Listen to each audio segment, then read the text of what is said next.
A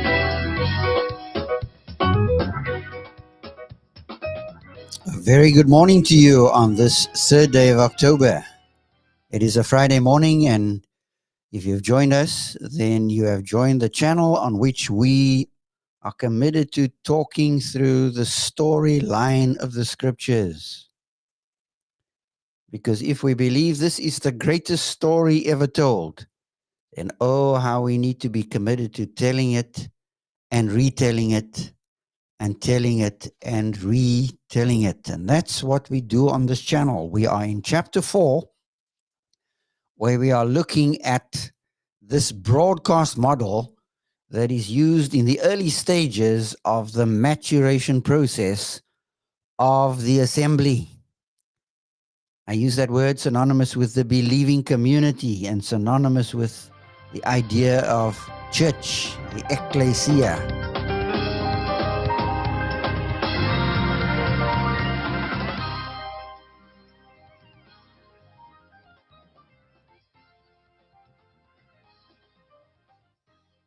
In chapter 4, Paul moves through three stages of the development of this amoebic modality called the assembly.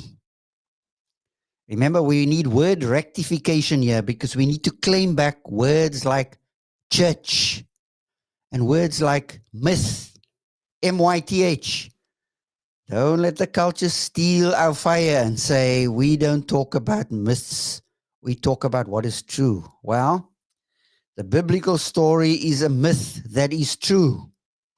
And there's a word rectification right there. With ecclesia, the same thing. We've allowed the culture to define and shape our concept and the meaning of what the church is. We are truly the ones who are called out. The way we call people out because things are not being done correctly or are done correctly, well, we are called out by God to be a very distinctive entity inside of a culture, inside of His world, because in Him we live and move and have our being. And so Paul talks through three stages. The first stage is, of course, what I would call the hierarchical model. The unfolding plan of the believing community is based on a tall ordered hierarchy in the early stages of the development of that entity, as we call that the church, a local church, a baby church, or a church plant, where the broadcast order model is the one that is primary. And that broadcast model is based on rank. It is rank-based authority because you have the fivefold ministry functioning in a way, a broadcast model kind of way, a one-way traffic kind of way, because they are giving off what is considered the deposit of sound doctrine. They are giving off this way of living in God's world, living out the reality of their faith. So in verse 1 to verse 6, we've got the postures and the pillars on which that modality is anchored or based. And we all start out with a broadcast model. As babies, we have parents in authority over us, telling us what to do, how to do it. We try to call the shots by crying when we're hungry or when we want to eat.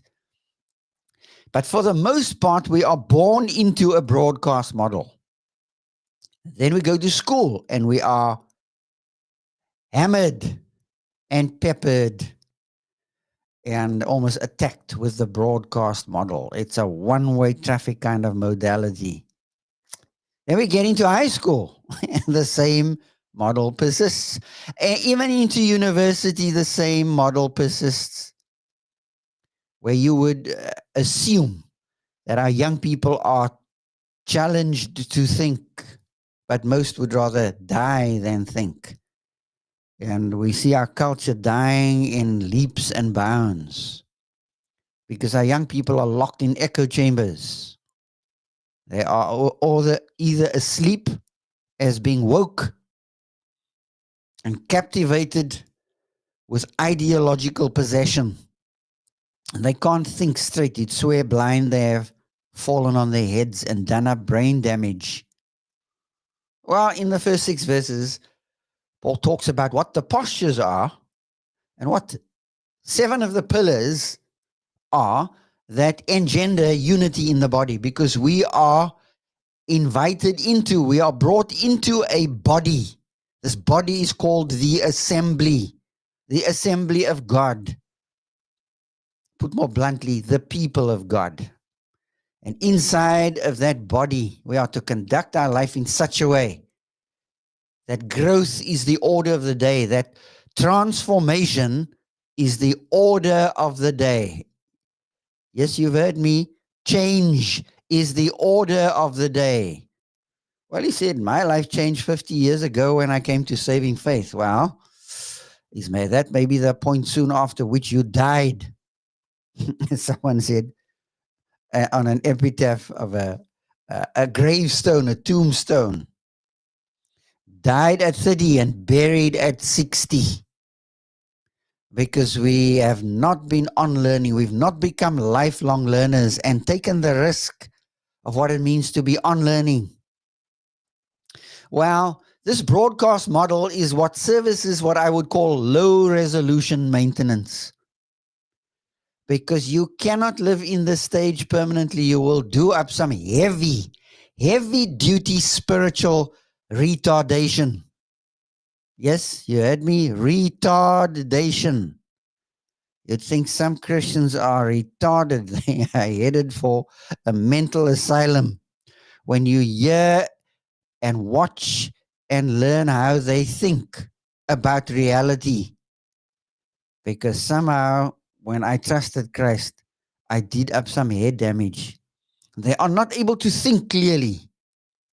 So the broadcast model is a mode of communication that services what I call low resolution maintenance. It's for babies. It's for those who have just come in, learning to crawl. Well, some after 50 years are still crawling. Ain't able to sit up straight, ain't able to think well and robustly about what is real. Because either we have such a fear that if we think outside the box, then we have forsaken God.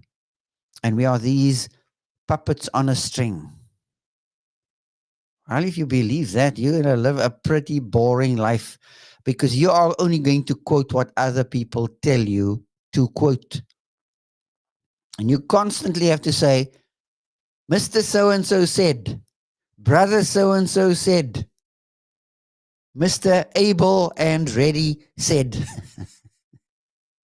I take that cue from a family we knew. A young man came to Bible college and his name was Abel and his surname was Ready.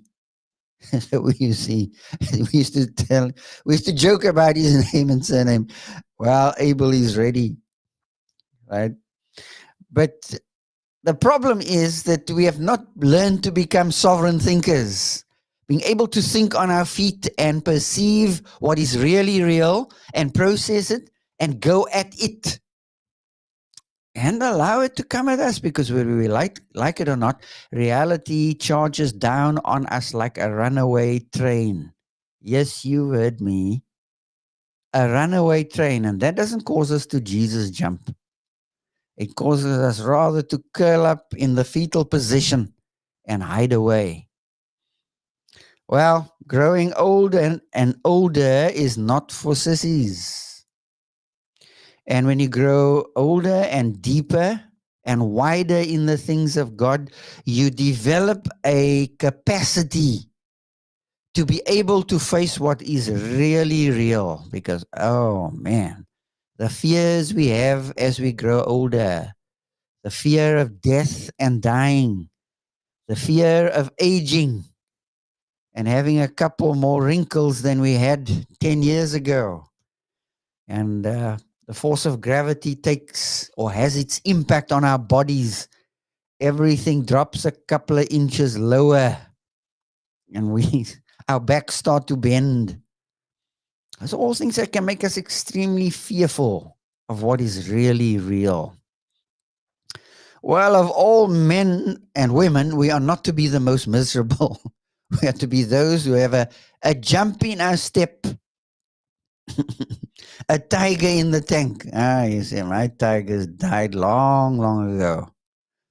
Well, tough shot. Reality is not going to stop charging down on you. And so in this section of the scriptures, verse 8 to verse 11 that we've been looking at, we've talked about Jesus leading captivity captive, and Paul is quoting Psalm 68, verse number 18, and he's taking a Jewish interpretation of this particular text and applying it to Christ, that Jesus is the one who led captivity captive. He rose victorious over hell and death, over the unseen realm, over the grave, and rose victoriously to the right hand of the Father and dished out gifts as he will. As he wills. He's given gifts to men. Verse 8 says so, that he gave gifts to men. And verse 11 and verse 12 talks about what those gifts are that he has dished out, and how those propensities are designed to help us grow. Yes, you heard me, grow and go. Right? Some of us feel like our get up and go has just got up and went, and there's no go anymore. Oh, we were excited about Jesus once upon a time in the murky past. That has faded into oblivion, and there's no smile on our hearts. We've lost our smile because we feel that God has tossed us a curved ball and ons het misgeslaan. We couldn't hit the ball. Well, verse 11 says, when Christ led captivity captive, when he rose victorious over hell and death, he gave gifts to men. Verse 11 says, and he gave the apostles, the prophets, the evangelists, the shepherds, and teachers to equip the saints. It's now into verse 12. So let's just park here at verse number 11, because he's talking in the first 12 verses about how this rank-based hierarchy, where there are gifted men that have been given to the assembly to help motivate and mature the assembly, to get them through the teething stage. You and I could not get through the teething stage if it were not for mommy, or a surrogate mommy, or someone who stood in for mother to nurture us through weaning us off of milk and getting us onto solids. In the same way, the body in the baby stage of the life of followers of the way need men with certain propensities. Gifted men. Notice the emphasis is on gifted men. God is in no confusion over what a woman is. You ask our very woke characters in this day and age in which we live, what is a woman? And you'll get them to stutter and splutter. They can scarcely spell the word. They hate the word and they hate the question. God has given apostles, prophets, evangelists, shepherds, and teachers. Now, many would read this text and say, many students of the scriptures understand that what Paul is saying is that there are 5 categories of gifted men that God gives to the believing community. I just want to clarify something in verse 11. At the end of verse 11, it talks about shepherds and teachers. And here's the challenge. Shepherds need to be teachers. But not all teachers are shepherds. Category 1 embraces category 2, but category 2 does not assume it is equipped to be part of category 1, right? Elders are to shepherd the family of God. They are to pastor the family of God. The word poimenos, its predominant appearance in the New Testament is in the middle voice. In other words, this is a function that is in view. It's not a title, it's a function. And only once or twice is the word poimen used as a noun, naming a category of person that is gifted in a particular way to shepherd the sheep. So being a pastor has to do with functioning as a shepherd versus a title. And some really struggle with this because somehow we've bought into this ideology that one church, one pastor. You just blow your categories real quickly. How about one local assembly and many shepherds? There's going to be a spokesperson in the group. There's going to be a Peter in the group. The one who's got the foot-shaped mouth. He's always ending up with his foot in it. But he's the spokesperson for the group. And there will surface a man like that in a believing context, a believing community. But that does not make him the captain of the ship. We have so convoluted and collapsed these categories that we can't even define what the assembly looks like and how it functions in the culture, no matter what the culture throws at it. You have designated ones. They are the apostles. They were the ones who were sent and designated by God because they had seen Jesus. They had conducted their lives with him and they saw him in his post-resurrection appearances. They are designated individuals. And we don't have them in the primary sense any longer today. We do not believe in apostolic succession. Right? So he gave the designated ones. Then he also gave ones who reenact. The reenactment ones. The ones who tell the story. The prophets. Prophets were covenant enforcers in the Old Testament. And right into the New Testament, all they were doing was they were reenacting the story of God. What were the mighty deeds of God that the 120 plus people in Acts chapter 2, when the Spirit falls like cloven tongues as of fire upon them, what do? They gossip the gospel. What is gossiping the gospel? They are recounting, they are reenacting the mighty deeds of God, such as creation, the fall, the flood, the Tower of Babel, and there we go. The Exodus event, the parting of the waters, are all part of the mighty deeds of God. And evangelists and prophets fall into that category.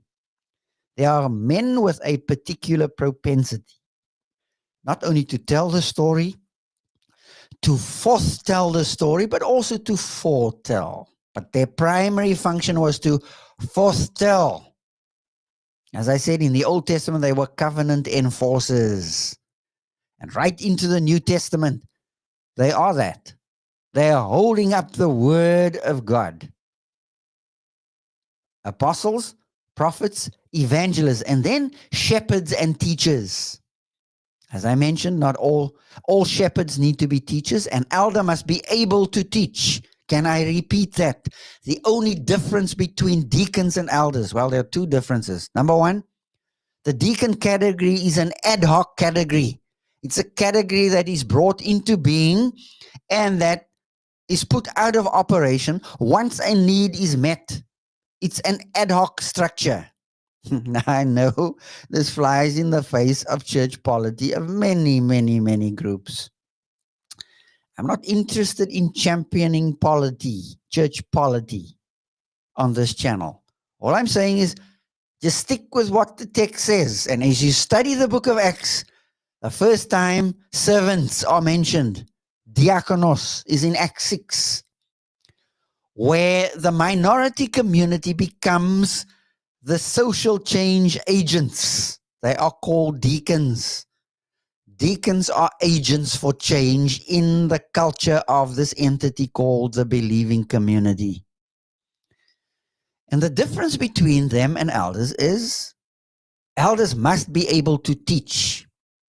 It doesn't say deacons must be able to teach. The deacons do whatever the elders delegate to them so that elders can be committed to the preaching of the word, the teaching of the word, and to prayer. And so you cannot make this just a stable, stuck category once and for all time. Just go where the scriptures goes with it and then leave it. Once the need is met and the task is done, dissolve the body. And as the next need comes up, now we restructure and we call into existence that ad hoc group again to meet the need. You see, the scriptures allows us great flexibility when it comes to leadership modalities. But we love to set things in cement and say, thus saith the Lord, when the Lord has not said thus. And where he's left a comma and a question mark, we put a full stop. Shepherds are to do what shepherds do. Shepherd the people. Go after the sheep.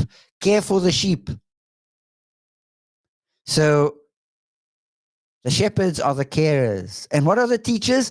The clarifiers. Teachers are given to clarifying truth, making it even more clear and giving people the capability, the capacity to see reality clearly. That's what a teacher does. A teacher clarifies.